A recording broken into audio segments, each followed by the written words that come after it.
कल अपन ने नोट्स में लिखा था लास्ट क्लास में, तो अगर एफ एक्स का पीरियड टी है तो F of A X plus B का T by mod of A, तो ये वाला पॉइंट यूज कर लो। अच्छा, उससे पहले इस पॉइंट को यूज करने से पहले साइन एक्स का पीरियड कितना है? 2 पाई।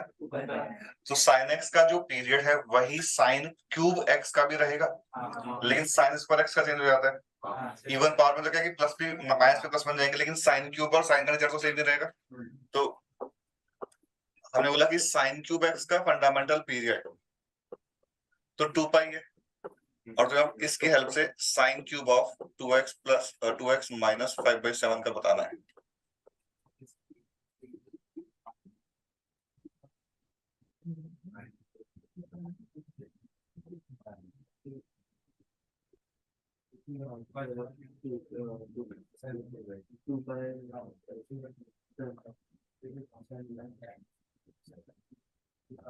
तो कंपेयर करके a कितना है जिससे डिवाइड करना है?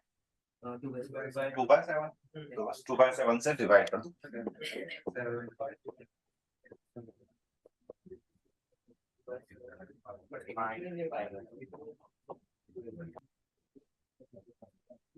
अगर दो अलग अलग फंक्शंस का कॉम्बिनेशन है तो दोनों के पीरियड्स लिखेंगे और उनका एलसीएम ले लेंगे। तो यहाँ पे t1 बताओ क्या लिखें? फर्स्ट वाले का पीरियड 8 पाई। हाँ, और ये आया कैसे कि 2 पाई को 3/4 से डिवाइड कर लेंगे। 14 पाई। फोर्थ पॉइंट यूज करना है। हाँ,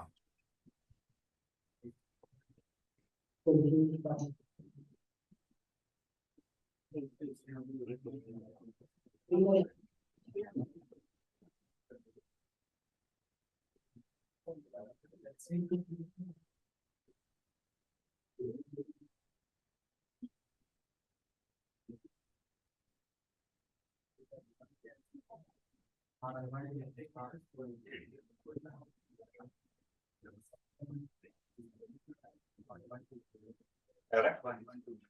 1/2 पाई।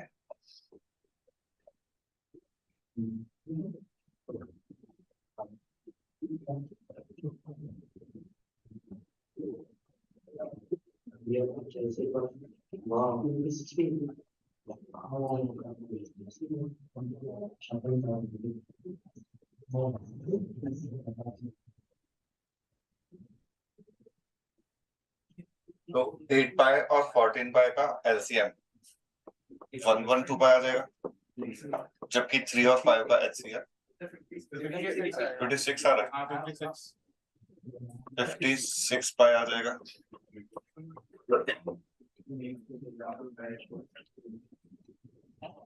तो यहाँ पे ओनली 2 कॉमन आ रहा है, तो यानी कि 7 × 2 × 4।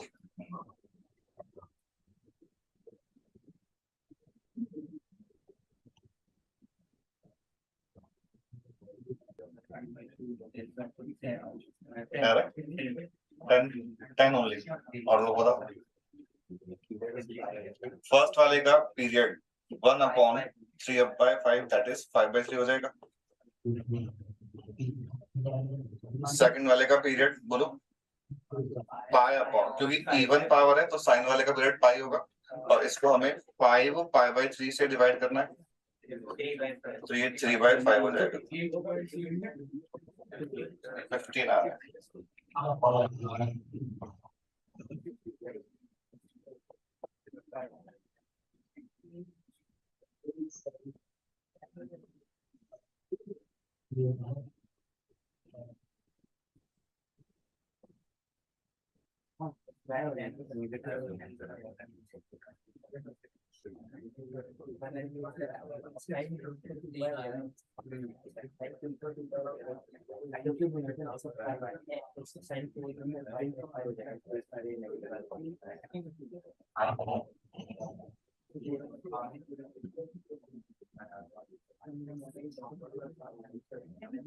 तो अभी चारों क्वेश्चंस क्लियर हैं।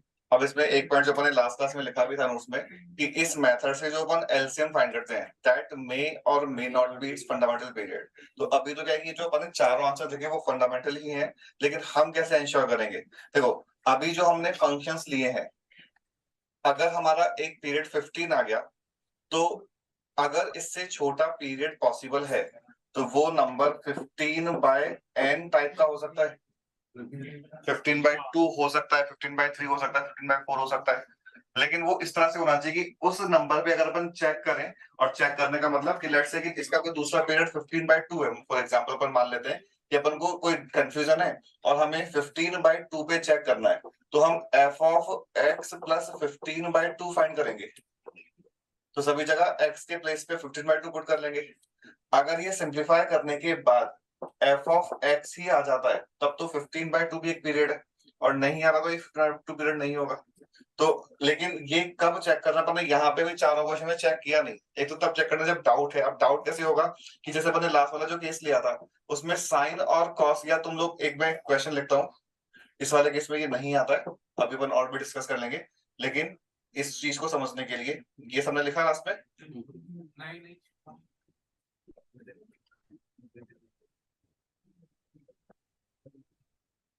लेकिन तुम लोग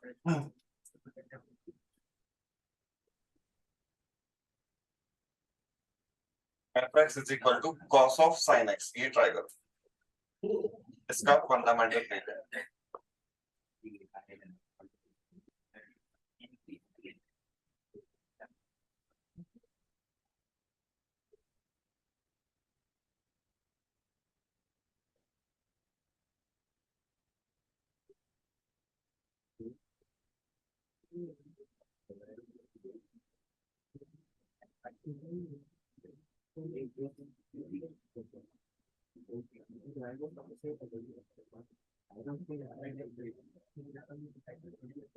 तो यहाँ पे वैसे तो कॉस और साइन दोनों का ही पीरियड 2 पाई होता है, लेकिन जो फर्स्ट स्टेप होगा उसमें हमें कॉस का पीरियड देखना चाहिए या साइन का।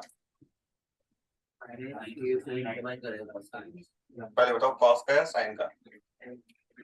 और मेरा जो क्वेश्चन पूछने का पर्पस है वो एक और क्वेश्चन अपन भी आगे लिख लेंगे कि एक तो होता कि fractional part of sine x, और एक होता sine of fractional part of x.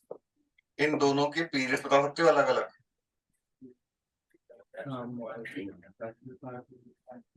और यहाँ पे समझना है कि पहले मतलब किस फंक्शन का पीरियड यूज करना है अपन को। तो फर्स्ट और ऑप्शन साथ इन दोनों के केस में एक ऑप्शन 2 पाई है और एक ऑप्शन 1 है।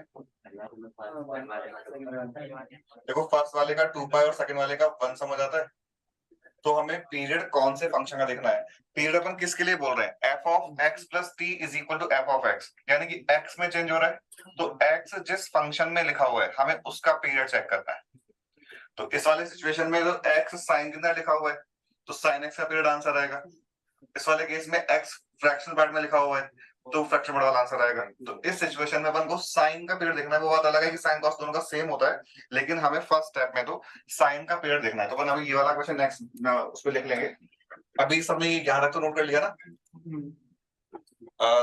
जो नेक्स्ट क्वेश्चन है अपना कॉस ऑफ साइन एक्स, तो उसका फंडामेंटल पीरियड बताओ जिसमें से अपना एक पीरियड तो 2 पाई आ ही गया।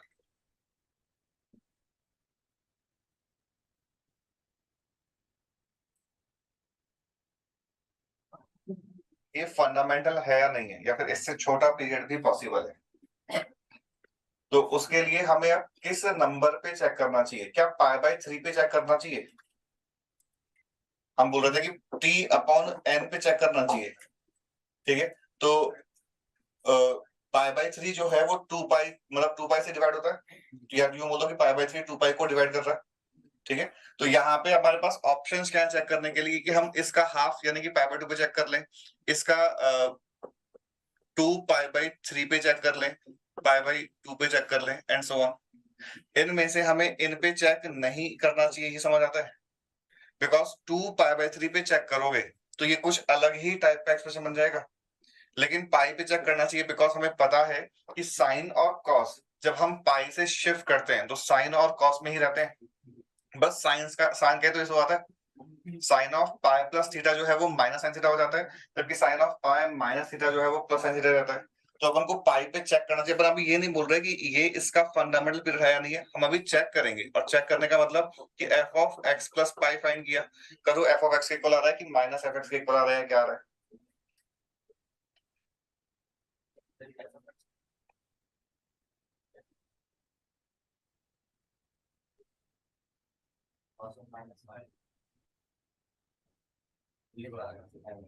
जीरो मतलब sine of sorry f of x plus pi, not f of pi, f of x plus पाई।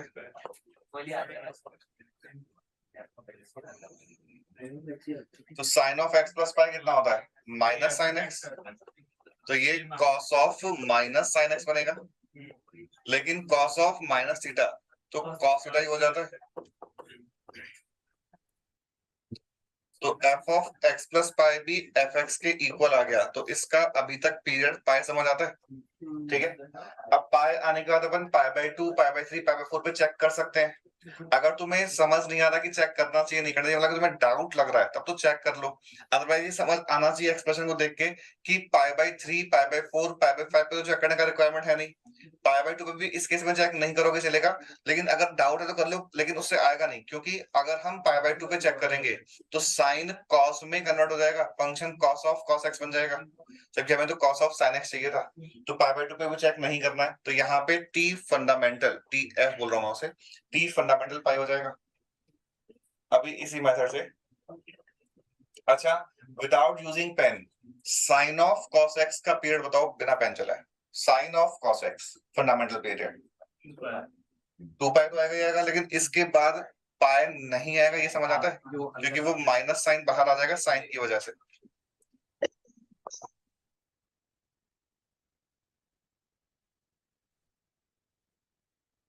इसका फंडामेंटल पीरियड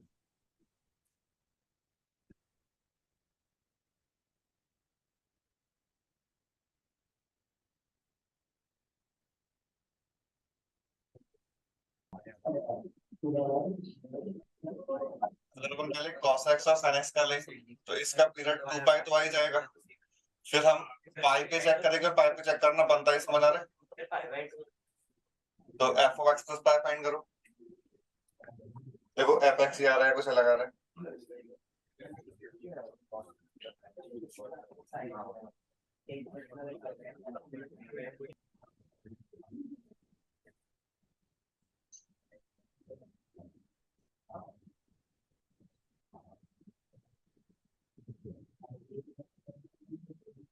तो टी इक्वल टू पाई भी आ गया, फंडामेंटल होता है ना। नहीं, बट अभी हमें क्या पाई बाई 2 पे चेक करना चाहिए, करना चाहिए।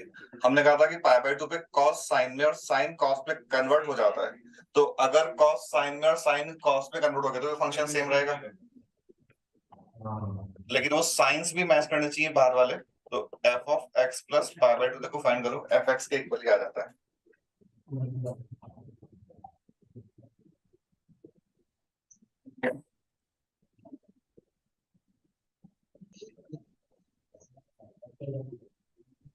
अब इसका अपन को पाई बाई 2 का, और भी अगर अपन नीचे आएंगे तो पाई बाई 4 या पाई बाई 8 पे चेक कर सकते हैं, लेकिन उन पे ये कन्वर्ट नहीं होंगे, वो समझ आ रहा है बिना लिखे। अभी अभी हमने जो दोनों क्वेश्चन से ऐसा लग सकता है कि हम ऑलवेज जो भी पीरियड आ रहा है उसका डिवाइड बाय 2 पे ही चेक करते हैं। डिवाइड बाय 2 जरूरी नहीं, divide by 3, divide by 4, divide by 5 कुछ भी हो सकता है, वो एक्सप्रेशन में डिपेंड करेगा। लेकिन हमें पता है कि साइन कॉस में तो क्या है कि पाई 2 पाई का हाफ पाई पे आपस में कन्वर्ट हो जाते हैं, फिर पाई का हाफ पाई बाय 2 पे कन्वर्ट हो जाते हैं। तो इस चीज को समझने के लिए एक एग्जांपल लिखते हैं, कि लिख लिया सभी ने।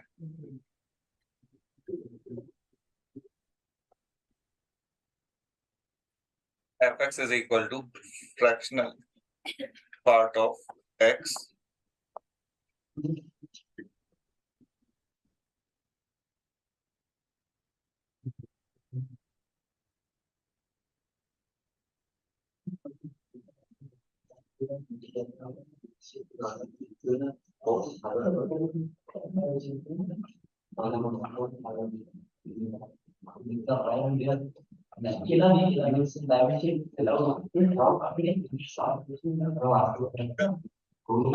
की आवाज ज्यादा आ रही है, तुम्हारे माइक तुम्हारे बिल्कुल ही पास लगा हुआ है क्या आज?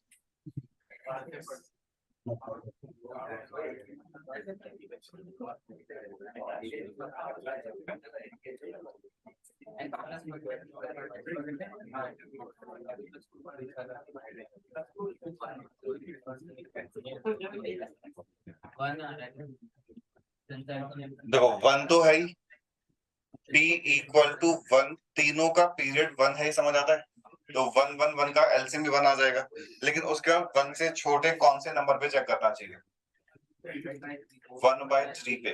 क्यों? क्योंकि 1/3 पे शिफ्ट करेंगे तो ये इसमें कन्वर्ट हो जाएगा, ये इसमें कन्वर्ट हो जाएगा।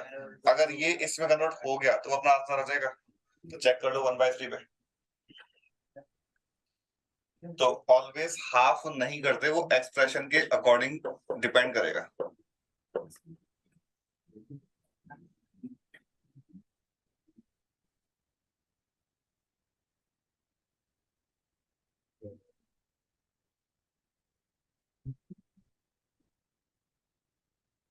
Fractional part of x plus 1 को फ्रैक्शनल पार्ट ऑफ x लिख सकते हैं। फ्रैक्शनल पार्ट में इंटीजर्स का रूल नहीं होता, हम इन 2/3 अपने वैल्यू को नहीं हटा सकते, लेकिन 1 को तो हटा सकते हैं।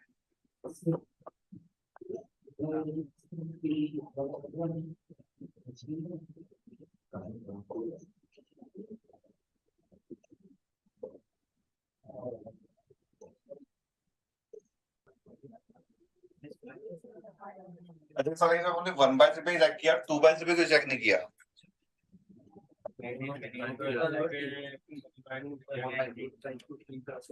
नहीं, 4/3 इसलिए नहीं, हमें 2/3 पे चेक करना ही नहीं है। हमने बोला कि अगर पीरियड t आ गया तो t/n where n is a natural number, सिर्फ उन पे चेक करना है। तो 1 से तुम अगर 2/3 बनाओगे तो वो तो तुम्हें फिर 1 को 3/2 से डिवाइड करना पड़ेगा, तो हम इसको थोड़ी यूज करेंगे। ये अपॉन में by2/3/4 एंड सो ऑन ही करना है बस। चाहे वो आपस में ऐसा लग रहा है कि कन्वर्ट हो सकता है, लेकिन उससे भी ज्यादा ही नहीं है।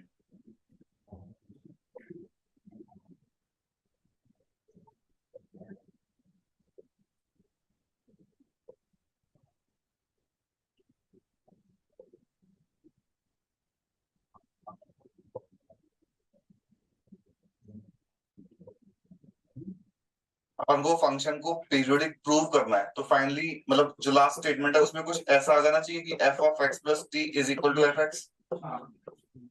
अगर ऐसा प्रूव कर लिया तो फंक्शन पीरियोडिक हो जाएगा। अब ऐसे क्वेश्चन को सॉल्व करने के लिए मेथड क्या कि ये एक फंक्शनल रूल लिखा हुआ है और क्वेश्चन बोला कि this is true for every x जो भी x एग्जिस्ट करता है इसके डोमेन में। अगर हम इसमें सभी जगह x के प्लेस पे x प्लस 2 रखते हैं वो अलाउड है, तो ये वाला पॉइंट समझो, क्योंकि सारे x के लिए होल्ड कर रहा है तो x प्लस 2 के लिए भी होल्ड करेगा ही करेगा। सभी जगह x के प्लेस पे f of x plus 2 put किया तो ये f of x plus 2 plus f of x plus 4 equal to 5। x प्लस x की जगह x प्लस 2 ही क्यों पुट किया वो भी क्लियर है, क्योंकि यहाँ पे x प्लस 2 लिखा हुआ है। अगर यहाँ पे x प्लस 5 होता तो अपन x के प्लेस पे x प्लस 5 पुट कर लेते। ये समझ आ गया statement?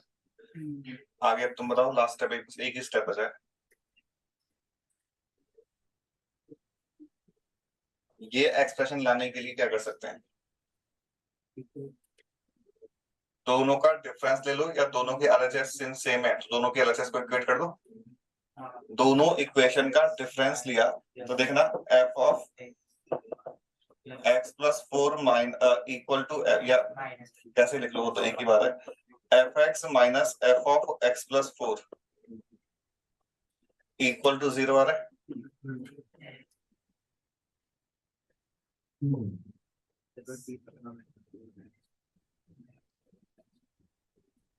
f of x plus 4 equal to fx आ गया। यहाँ पे हम ये नहीं बोल सकते कि इसका फंडामेंटल पीरियड 4 होगा कि नहीं होगा, हो सकता है 4 से कम हो जाए, बट अपने पास फंक्शन नहीं है, उनको पता नहीं है, लेकिन हाँ 4 इसका एक पीरियड तो होगा।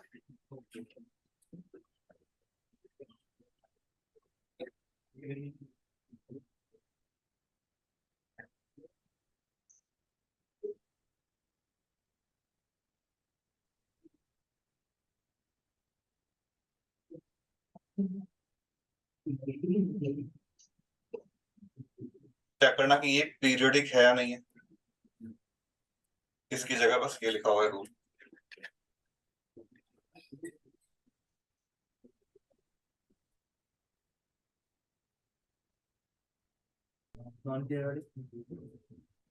माइनस आ रहे हैं क्या?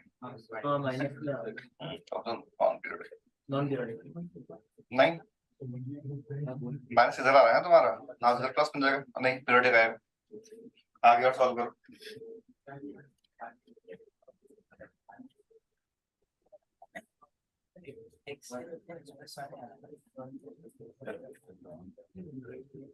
कितने लोगों का F x plus F of x plus 3 equal to 0 आ गया? F x plus F of x plus 3 equal to 0। जिनका आगे देखो, आगे तो यही वाला क्वेश्चन बन गया ना, वहां 0 है, यहाँ 5 है, तो वापस से लगा दो।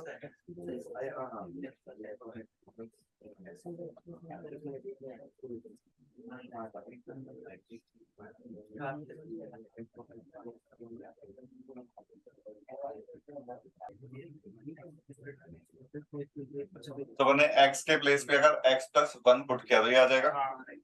अभी हम अगर इन दोनों इक्वेशन को ऐड ही कर दें तो देखो F x plus F of x plus 3 equal to 0 आ गया। ठीक है,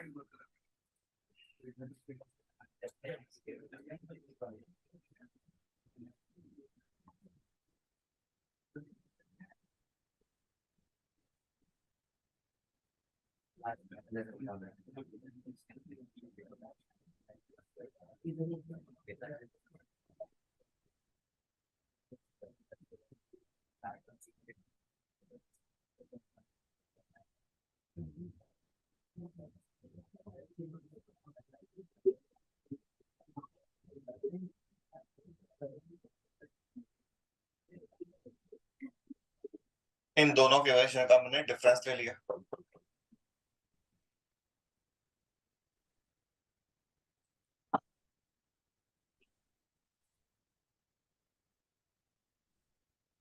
अच्छा, अगर अपन ने कभी कोई दूसरा क्वेश्चन सॉल्व किया और हमारा बचा प्लस के माइनस आ गया तो फंक्शन पीरियोडिक है कि नहीं है?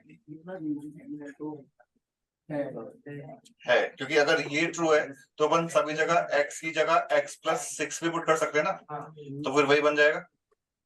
तो लेकिन हमने ये पहले भी डिस्कस किया था कि ये आ गया तो फंक्शन पीरियोडिक नहीं है। तो दोनों जगह अगर x पॉजिटिव आ रहा है, चाहे कांस्टेंट तो नेगेटिव पॉजिटिव कुछ भी है, अगर x पॉजिटिव है तो फंक्शन पीरियोडिक होगा, और अगर x अपोजिट साइन का है तो फंक्शन सिमेट्रिक अबाउट। ये बताना कौन सा अबाउट सिमेट्रिक है? This function is symmetric about x equal to 3। Discuss तो किया था ना पहले। अगर f of x is equal to f of 2a minus x है तो इसका graph x equal to a के अबाउट सिमेट्रिक होता है। तो यहाँ पे 2a की जगह 6 लिखा हुआ है। ठीक है, तो अगर दोनों ब्रैकेट में x पॉजिटिव है तो पीरियोडिक होगा, एक में पॉजिटिव एक में नेगेटिव है तो सिमेट्रिक होगा कोई पर्टिकुलर लाइन के अबाउट। x की जगह x प्लस 2 पुट करोगे तो f of x plus 2, f of x plus 4 और f ऑफ x प्लस 3 अलग अलग वेरिएबल्स आ जाएंगे। उससे डिवाइड करता फिर क्या आ रहा है? Sir f of x plus 1 minus f of x minus f of x plus f of x। तो देखो पहले सिंपल रूल था, तुमने टफ बना लिया। सिंपल का मतलब पहले 3 टर्म्स थी, तुम्हारी 4 टर्म्स आ गई। हमें कम करनी है टर्म्स को। अगर ये आ गया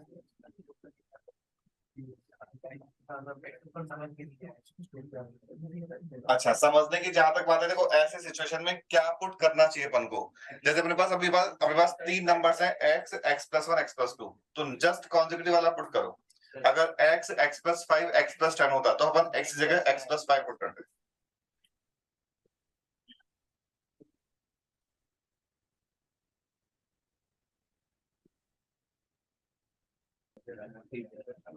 अच्छा, वो वाले क्वेश्चन मैंने लिखे थे ना, वो भी लिख लेना।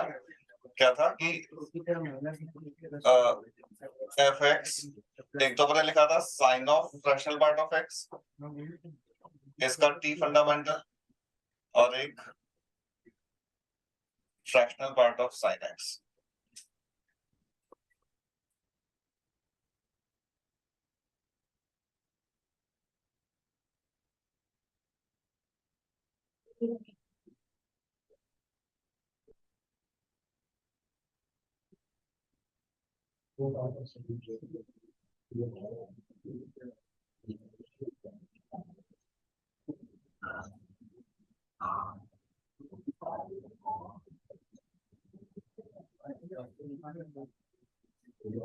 वही क्वेश्चन है, चेक करना है फंक्शन पीरियडिक है कि नहीं।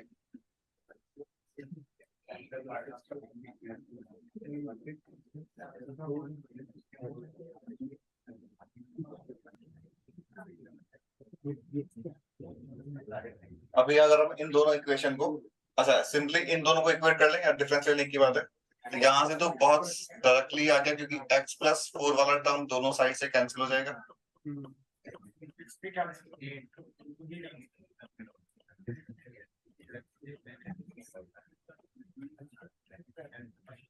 सिंस ये इसके इक्वल है और ये इसके इक्वल है, तो फिर फर्स्ट और थर्ड टर्म भी इक्वल हो गए।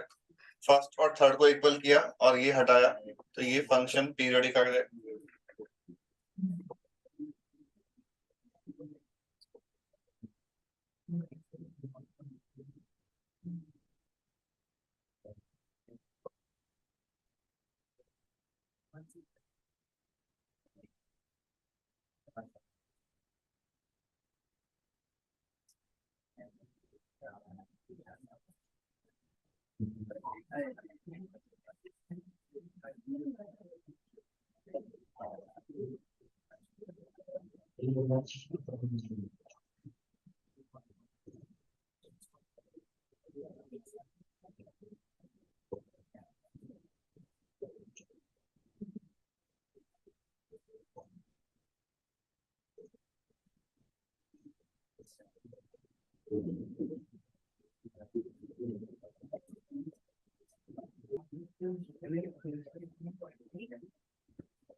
तो ये वाला क्वेश्चन, ये वाला जो स्टेटमेंट है वो इसी टाइप के फॉर्म में लिखा हुआ है, लेकिन जो मैंने पहले लिखा था बट 2 लिखा था, तो अगर 2 था तो भी फंक्शन पीरियोडिक नहीं आता, तो रूट से तो आएगा ही नहीं। लेकिन ऐसे ही सिचुएशन में क्वेश्चन ने अपन से ये पूछा भी नहीं कि फंक्शन पीरियोडिक है कि नहीं है, क्वेश्चन तो बस इसका वैल्यू फाइंड करने को बोला है। तो यहाँ पे अगर हम x को 5 पुट करेंगे, तो ये f(5) plus f(7) is equal to √3 times f(6) हो जाएगा। अब आगे इसमें f(5) तो अपने पास 3 है ही है, तो अगर हमने अब यहाँ पे x की जगह 6 पुट किया, कैलकुलेशन सारी करनी पड़ेगी। पॉइंट समझ आ रहा है कि अगर हमें f(5) पता है, तो फिर f(5) के अपना एम है कि हमें क्या लेके आना है, f(17) बनाना है। देखो f(17) कैसे बना सकते हो, अगर हम x, बात तो वैसे वही बड़ी, x की जगह x+1 पुट कर रहे हैं।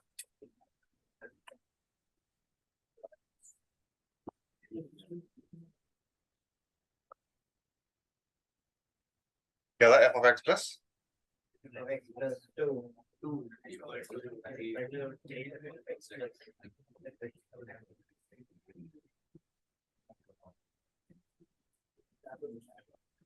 अगर अपन ने चलो ये वाले मैनिपुलेशन किए, इससे कुछ फर्क पड़ रहा है, f(x) प्लस f(x+3)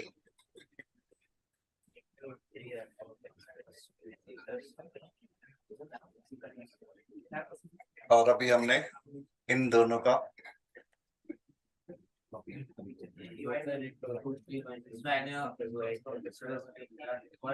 ऐड करेंगे तो कोई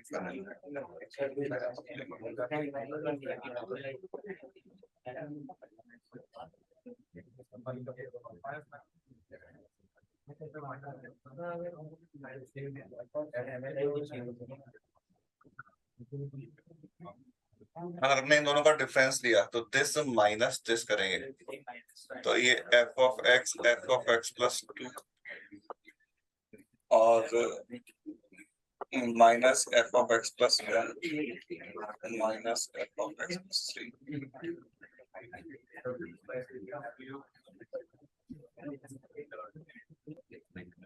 वो तो पहले की इक्वेशन से अगर f(x) को इक्वेट किया, f(x+2) मतलब दोनों से वैल्यू निकाला और फिर दोनों को इक्वेट कर दे, तो वो भी एक रिलेशन आ रहा है,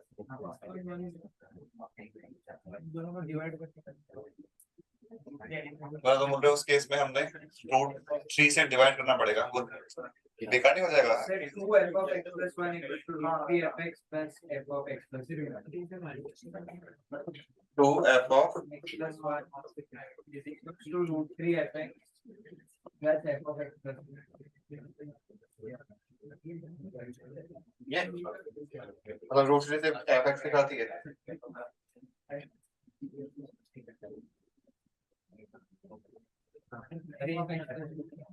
ये बोला ना तुम। हाँ और इसका root three F of x plus one को अपन ने अगर हटाया तो उससे हो जाएगा, पर बेनिफिट क्या हो रहा है, मतलब यही आ रहा है, यही आएगा, कुछ भी कर लो यही आएगा। यही आएगा वो तो। लेकिन इसमें भी तो अपने पास resolution x x plus one x plus two में था, ये x x plus one x plus three में आ गया। अच्छा, अगर हमने वापस से सेम चीज ट्राई की कि two F of x plus two,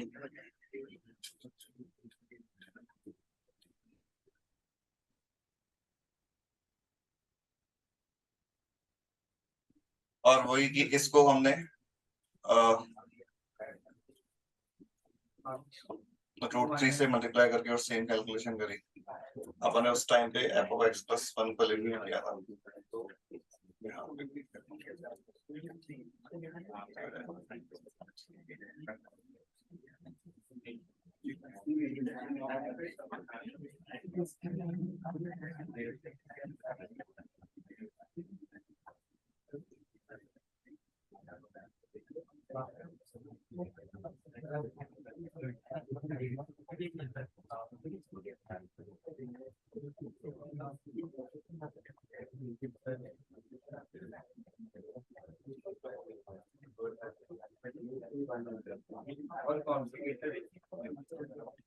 और इससे कुछ नहीं हो रहा आगे, अगर ये बन रहा है root three plus one times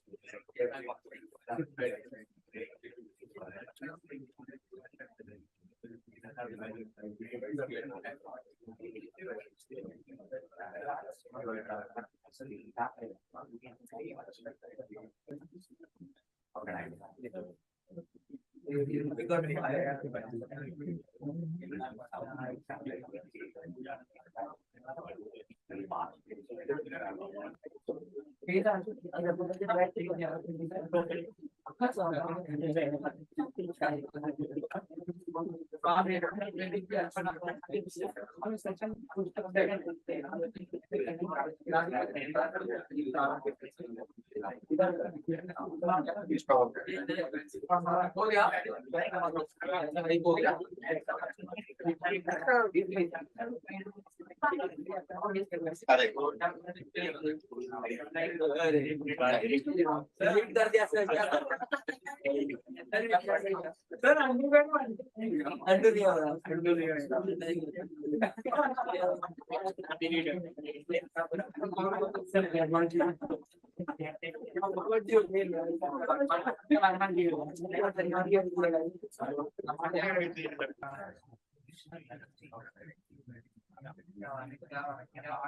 first और थर्ड को ऐड किया तो ये देखो F x plus two F of x plus two plus F of x plus four equal to root three times f of x plus one plus F of x plus three आ रहा है। F of x plus one plus F of x plus three यहाँ भी लिखा हुआ है, इसको second वाले से जब रिप्लेस करोगे तो ये three times f of x plus two आ जाएगा।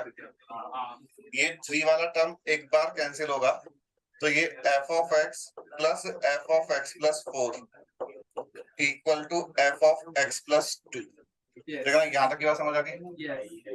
और इस टाइप का क्वेश्चन तो अपन ने इससे पहले किया था, तो यहाँ तक नोट करो, आगे सॉल्व करो।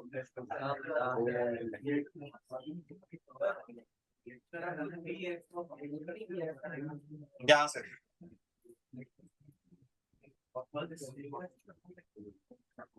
F of x plus one plus F of x plus to लिखा हुआ है।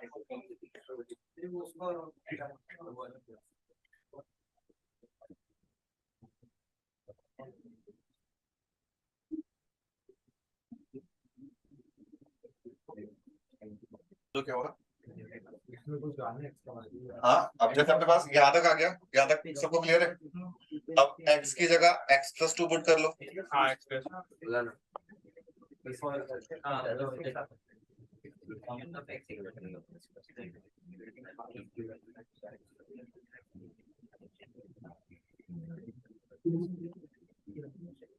इन दोनों को ऐड करोगे तो एफ ऑफ एक्स प्लस 2 दोनों साइड से और एफ ऑफ एक्स प्लस 4 भी कैंसिल हो रहा है, तो हमें मिल जाएगा F x plus F of x plus 6 equal to 0।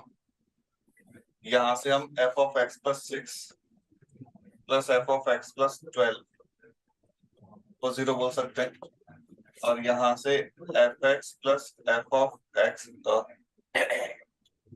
F X equal to F of x plus 12 समझ आ गया। क्वेश्चन है हमें F of 5 plus 12 R where R is valuing from 0 to 99 ये फाइंड करने को बोला है, और एफ ऑफ 5 गिवन है, तो बताओ आगे क्या। तो ये जो भी लिखा हुआ है वो सारा की सारा एफ ऑफ 5 के इक्वल हो जाएगा, ये समझ आता है। एफ ऑफ 5 F17 की F17 फर्दर जो भी है।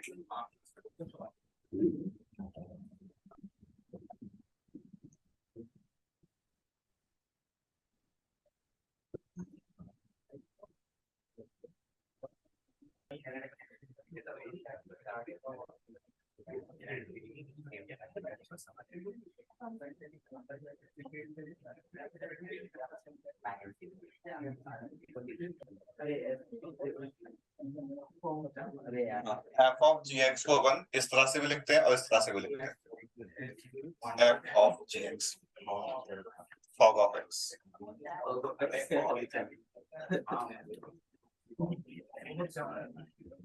अभी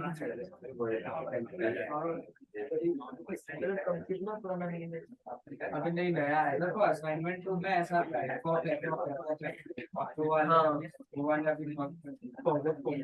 एक था क्या सर भी? इसका मतलब तो यही है, मतलब वैसे तो तुम्हें ये बोला जाएगी एक सिंपल सा कैसे ना, अगर तुम्हें ये चीज नहीं भी पता है तो अगर F X E raise to power X है और जी एक्स जो है वो साइन एक्स है, तो एफ ऑफ जी एक्स क्या बन जाएगा, साइन ऑफ ए की पावर एक्स या e raise to power sine x. F of ji x बताना है, option are e raise to power sine x या फिर sine of e raise to power x. E raise to sine x करना क्या है कि F x में x की जगह पे जी एक्स पुट करना है, तो एक्स की जगह जी एक्स पुट करोगे तो ये e raise to power g x बन जाएगा, और जी एक्स खुद साइन एक्स है, तो ये है कंपोजिट फंक्शन एफ और जी का। अभी ये तुम्हें यहाँ पे बताना है कि यहाँ इन दोनों बॉक्सेस में से किस में एफ वाला फंक्शन आएगा, किस में जी वाला फंक्शन आएगा। पहले वाले में नहीं ऐसा लिखा है, मतलब ये देखना मेरे को बनाना क्या है कि देखो एक्स जो है वो किसके अंदर है, एफ एक्स के या जी एक्स के, जी एक्स के। तो एक्स पहले जी वाले फंक्शन में जाएगा तो इसका आउटपुट जी एक्स आएगा, फिर जी एक्स जो है वो एफ वाले फंक्शन में जाएगा तब जाके output F of ji X आएगा। ये इसका लिखने का एक और पर्पस क्या कि कभी तुम्हें अगर फंक्शन का डोमेन चाहिए तो समझ आएगा कि सिंस एक्स जी का इनपुट है तो डोमेन में जी के डोमेन का रोल आएगा जो यहाँ पे सेट सी लिखा हुआ है, जबकि रेंज में एफ के रेंज यानी कि यहाँ पे इन दिस केस कोटन का यूज आएगा। तो अपन ने जो फंक्शन डिफाइन किया है एफ ऑफ जी एक्स वो सी टू बी डिफाइन करा है, सी टू बी समझ आ रहा है बिकॉज। अच्छा अगर इसी केस में g of F X define करते तो कहां से कहां तक डिफाइन करते, g of F X, g of F X a से d डिफाइन होता, g of F X a to d define होता। g ऑफ एफ एक्स के लिए x वाला जो फंक्शन है वो पहले x जो वेरिएबल है वो पहले f वाले फंक्शन में जा रहा है, इसका मतलब कि f के डोमेन का यूज करेंगे और जो आउटपुट आएगा वो g का आउटपुट आएगा, तो g के कोडोमेन का यूज करेंगे। अब यहाँ पे हमने जो ये स्टेटमेंट में कंडीशन लिखी such that range of g is subset of domain of a, ऐसा क्यों लिख रहे हैं वो इस डायग्राम से समझ आता है कि g का आउटपुट gx जो है वो g की रेंज है, इसको हम f में एज एन इनपुट भेज रहे हैं, तो ये तभी डिफाइन होगा जब ये सारे के सारे नंबर्स पे f डिफाइन हो जाए, ठीक है। पहले तो बात अगर इन जनरल यानी कि एफ एक्स को सिर्फ ई रेज टू पावर एक्स लिखा तो और कोडोमेन डोमेन वगैरह कुछ मेंशन नहीं कर रखा तो ये आर टू आर डिफाइन मानेंगे, और जी एक्स जो है वो साइन एक्स है। तो तुम्हें एक तो एफ ऑफ अभी डिस्कस किया था अपन ने कि एफ ऑफ जी एक्स लिख लेना है और एक जी ऑफ एफ एक्स लिख लेना है।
तो फर्स्ट वाला केस में e raised to power sin x और second one is sin of e raised to power x.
इसका मीनिंग क्लियर है कि अगर अपन को तीन फंक्शन का कंपोजिट लेना है और पहले f फिर g फिर बाद में h है तो पहले g ऑफ h और उसका फिर प्री f ऑफ ले लो या फिर f of g of h ले लो।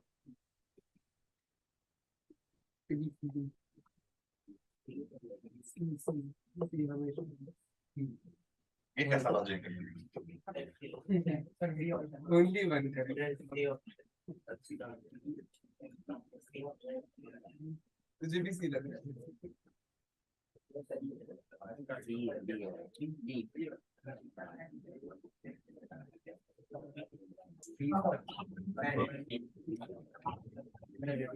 यहाँ तो अपन को f और g गिवन थे और हमें कंपोजिट फंक्शन बनाना था।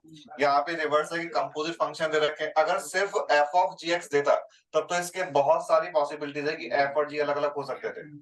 तो क्वेश्चन है भी f ऑफ g और g ऑफ f दोनों बताएं तो हमें अकॉर्डिंगली चेक करना है और अपन को पता है कि root over X square is mod of X. तो देखना अभी यहाँ पे बी वाला जो ऑप्शन है वो दोनों ही कंडीशंस को सेटिस्फाई करना समझ आता है। इनफैक्ट अगर अपन जस्ट प्रैक्टिस के लिए बात करें तो फर्स्ट वाले ए ऑप्शन में एफ ऑफ जी एक्स क्या बनेगा? Sine of mod of x और जी of F x mod of sine x. इस वाले केस में दोनों ये बने जाएंगे। एफ ऑफ जी एक्स यहाँ पे root over sine square X बनेगा, जिसको हम मॉड ऑफ साइन एक्स लिख सकते हैं। थर्ड वाले केस में F of ji X mod of sine x, ये इफेक्टिवली मॉड ऑफ एक्स ही लिखा हुआ है, तो एफ और ये जस्ट इसका अपोजिट वाला बन जाएगा, तो यहाँ पे एफ ऑफ जी एक्स तो मॉड ऑफ साइन एक्स और जी ऑफ एफ एक्स जो है वो sine of mod of X. Last वाले केस में इन दोनों का उल्टा बन जाएगा। इस वाले केस में एफ ऑफ जी एक्स तो साइन स्क्वायर रूट एक्स है और जी of F x mod of sine x. ये लिखा सारा, सारे में कंपोजिट फंक्शन बना लो जैसे अपन ने ये बनाए थे। ये अगर दो फंक्शंस पता है तो हम कंपोजिट बना सकते हैं, तो सब में बना लो। तो जब इसमें बनाओगे फर्स्ट वाले केस में जैसे, तो देखो एफ ऑफ जी एक्स जो है वो sine of mod of X बन रहा है, जबकि यहाँ पे मॉड ऑफ साइन एक्स लिखा है, तो ये ऑप्शन करेक्ट हो जाएगा। वैसे ये नोट किया सभी ने?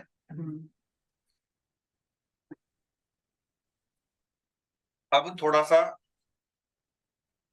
थोड़ा ही डिफिकल्ट है कि यहाँ पे अपन उनको डोमेन रेंज की बात करनी है। तो क्वेश्चन इज, नहीं थोड़ा ही, मतलब थोड़ा ही।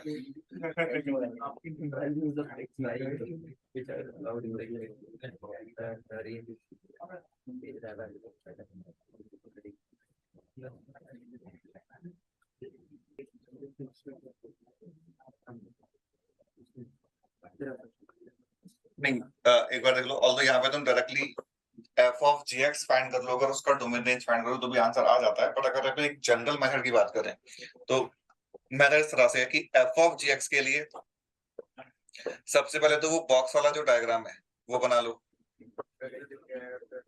तो फर्स्ट वाले बॉक्स में एफ या जी,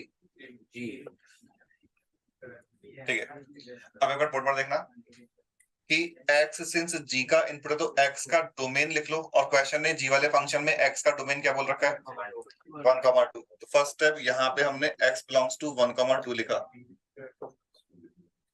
जब x 1 से 2 है तो जो इसका आउटपुट gx आएगा उसका रेंज लिखना है। बताओ gx का रेंज क्या आएगा? 1 से 2 ओपन क्लोज क्या? देखो 1 पे क्लोज्ड, 2 पे ओपन आएगा। अगर x कैपिटल स्क्वायर ब्रैकेट में 1 से 2 है तो ये वाला नंबर क्लोज्ड 0 से ओपन 1 लाया करता है। क्लोज्ड 0 से ओपन 1 में 1 ऐड करेंगे तो वो क्लोज्ड 1 से ओपन 2 तक आ जाएगा। कोडोमेन में 2 पे भी क्लोज्ड है लेकिन रेंज में 2 पे ओपन आ रहा है, ठीक है। एंड सिंस gx जो है वो f का इनपुट है तो अपन एंड वर्ड के साथ अब f का जो क्वेश्चन ने डोमेन बोल रखा है वो भी लिख लेंगे। अभी तो बाय चांस x का डोमेन r प्लस ही है, तो इन दोनों एंड वर्ड का मतलब क्या होता है, यूनियन या इंटरसेक्शन? इंटरसेक्शन। तो इन दोनों का इंटरसेक्शन लेंगे और वो इंटरसेक्शन को gx लिखेंगे, तो gx बिलोंग्स टू 1 to 2 ही आ रहा है, ठीक है। लेकिन मान लो यहाँ पे अपना gx belongs to, let's say कोई दूसरे केस में -5 से 7 आ रहा होता और यहाँ पे r प्लस होता, तो ये चेंज होके 0 से 7 हो जाता। अभी तक ये बात क्लियर है? अब gx बिलोंग्स टू 1 to 2 जो है, इसमें gx खुद क्या है, fractional part of x plus 1।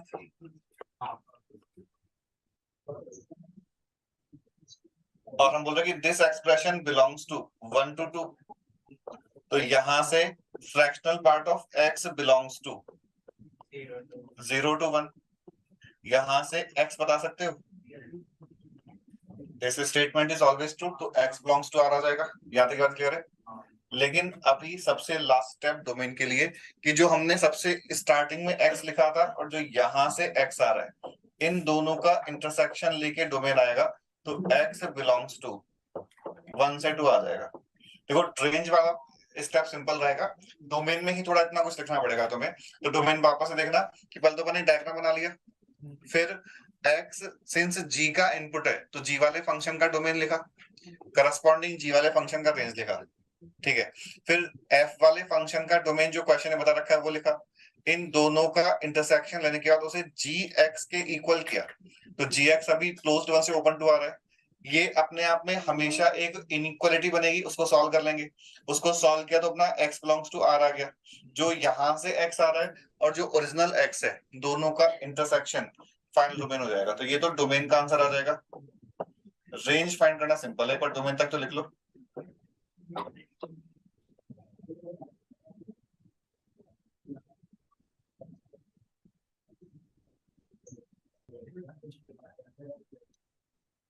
पूरा लिखोगे तो थोड़ा बेकार सा हो जाएगा, लिख सकते हो, रिक्वायरमेंट नहीं है। नहीं, फैक्टर्स का भी यूज नहीं। देखो अभी रेंज फाइंड करने के लिए हमने पहले भी जब क्वेश्चन किए थे रेंज फाइंड करने के, तो रेंज में डोमेन का तो रूल आता ही आता है। तो हमने कहा कि सिंस डोमेन है 1 से 2, इस इंटरवल में जीएक्स कहां से कहां तक लाई करेगा, अभी लिखा ही है 1 से 2 ओपन, ठीक है। अब जीएक्स को अगर अपन टी मान ले, तो अपन को ln of T square minus T minus 2 का रेंज फाइंड करना है इस इंटरवल में। और एक क्वाड्रेटिक का एक गिवन इंटरवल में रेंज फाइंड करने का मेथड क्या होता है, मतलब हम अगर एक क्वेश्चन अलग से सॉल्व करें कि y is equal to T square minus T minus 2 है, where t belongs to 1 to 2, तो ये सॉल्व कर सकते हो तुम लोग। तो लिखो इसका आंसर पहले y वाले का ओनली।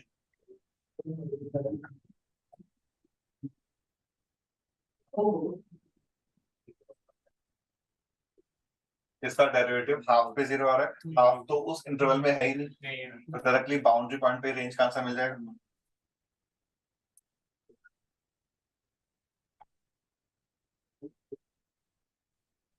ये पूरा मेथड है जो तुम्हें देखना है कौन से स्टेप में क्या किया। सबसे पहले हमने एफ ऑफ जी एक्स के लिए डायग्राम बनाया।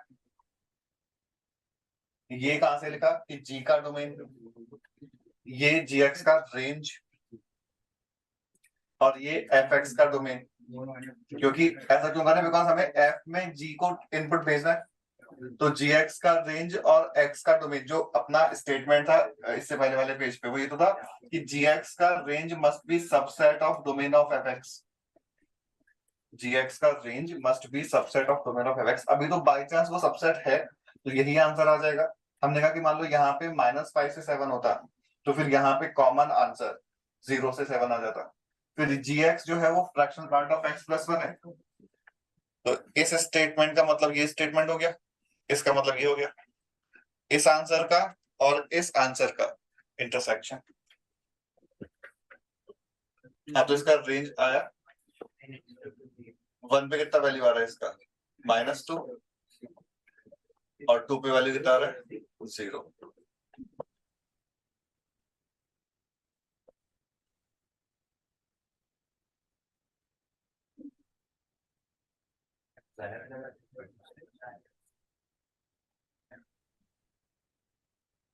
-2 से 0, मैंने कुछ क्वेश्चन का स्टेटमेंट कुछ दिखाया। ठीक, अब यही क्वेश्चन सॉल्व कर लेते नहीं नहीं उसमें तो आंसर पड़ जाता है, नहीं कुछ नहीं, बस मैं यहाँ पे प्लस करना है क्वेश्चन में, यहाँ पे प्लस है, अदरवाइज क्वेश्चन मैथमेटिकली को करेक्ट नहीं होगा ना, लॉ के अंदर डिफाइन नहीं हो पाएगा। यहाँ पे प्लस कर लो तो यहाँ पे प्लस कर लो, तो अभी बताना नंबर्स क्या आ रहे हैं। 1 पे तो वैल्यू 2 आ गई, और 2 पे वैल्यू, तो देखना एफ ऑफ जी एक्स के रेंज का आंसर ln 2 से ln 4 आ जाएगा।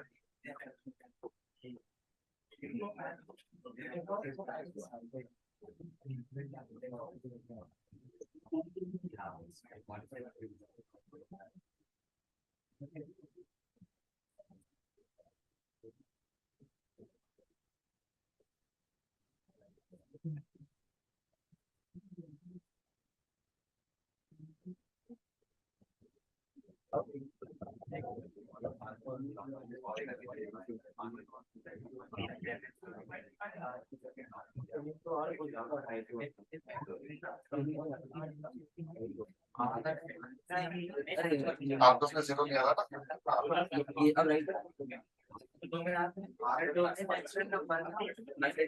डोमेन इसका क्लोज्ड 1 से इंफिनिटी आता है। कितने लोगों का क्लोज्ड 1 से इंफिनिटी आ रहा है डोमेन,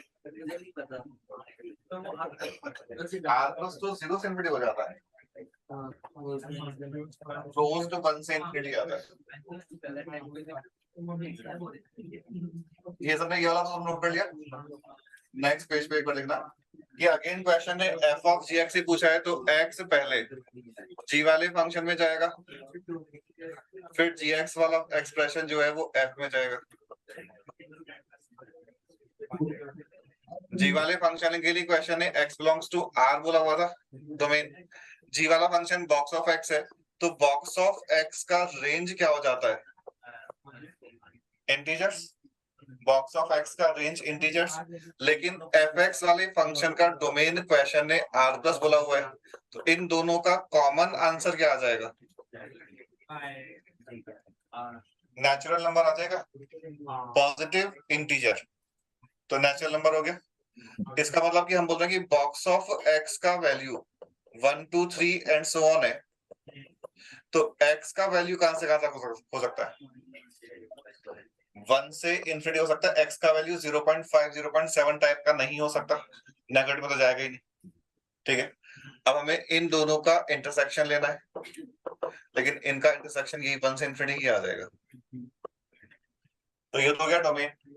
ठीक है, हमने कहा रेंज फाइंड करने में कोई ज्यादा मुश्किल नहीं आती है वैसे तो, कि रेंज के लिए ये जो कंपोजिट फंक्शन है एफ ऑफ जी एक्स, ये बना क्या? बॉक्स ऑफ लॉग एक्स या log of box x?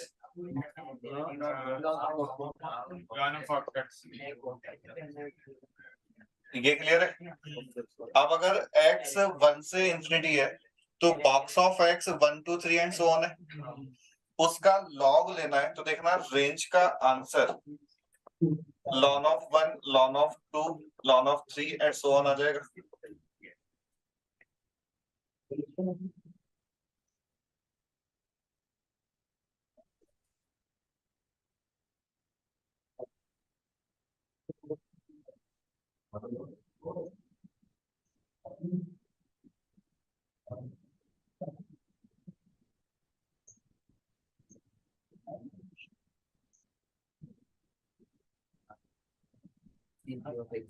Ji of x का डोमेन रेंज फाइंड करना है, लास्ट क्वेश्चन।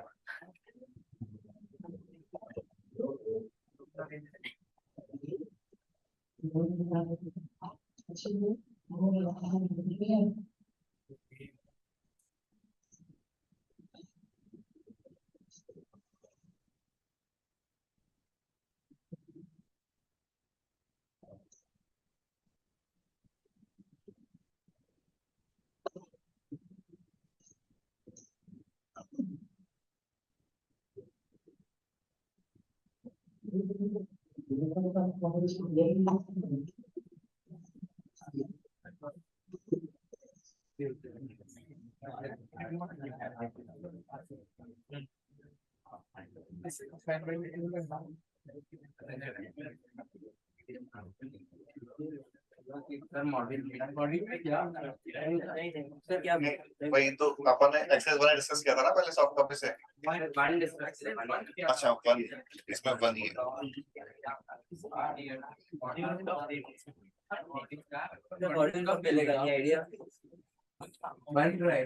नेक्स्ट वीक जब इस हो जाएगा उसके बाद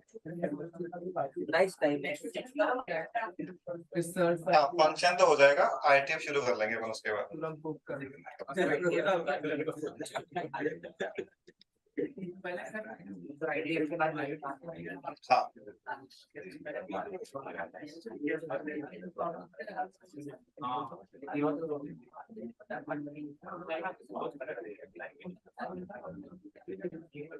थिंक इसमें मैंने अप टू 41 तो आई थिंक डिस्कस कर रखा है शायद 41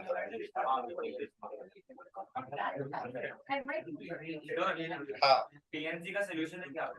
पीएनसी का सॉल्यूशन भी बना नहीं है।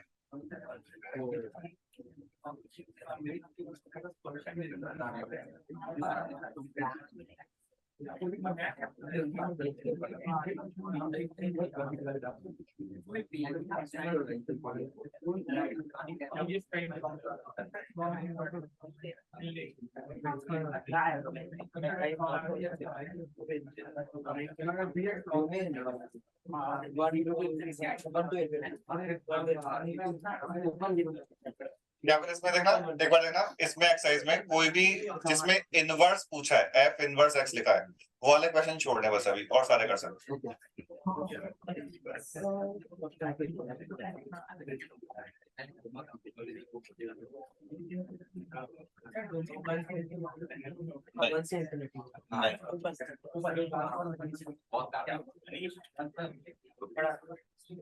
तो x वाले फंक्शन के लिए डोमेन r प्लस बोल रखा है, x वाले फंक्शन का रेंज r समझ आता है, log x का रेंज तो कंप्लीट r हो जाएगा, लेकिन g वाले फंक्शन का डोमेन क्या बोल रखा है, नहीं log का, g वाले फंक्शन का डोमेन क्या बता रखा है क्वेश्चन है,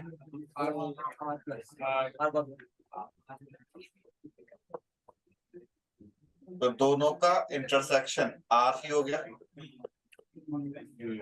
fx सिंस ln x है, तो ln x अगर बिलोंग्स टू r है तो x belongs to r plus बोलना अगेन समझ आ गया, x belongs to r plus और x belongs to r plus का intersection x belongs to r plus ही हो जाएगा।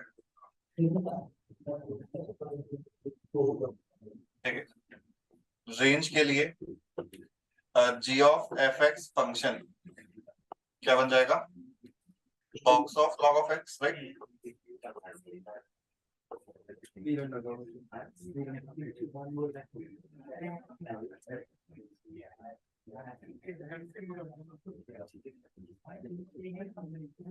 बताओ box of log of x का रेंज,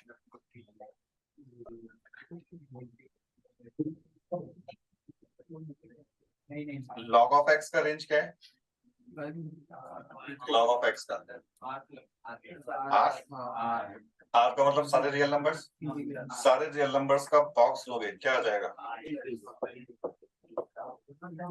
नेगेटिव पॉजिटिव सारे इंटीजर्स कवर हो जाएंगे।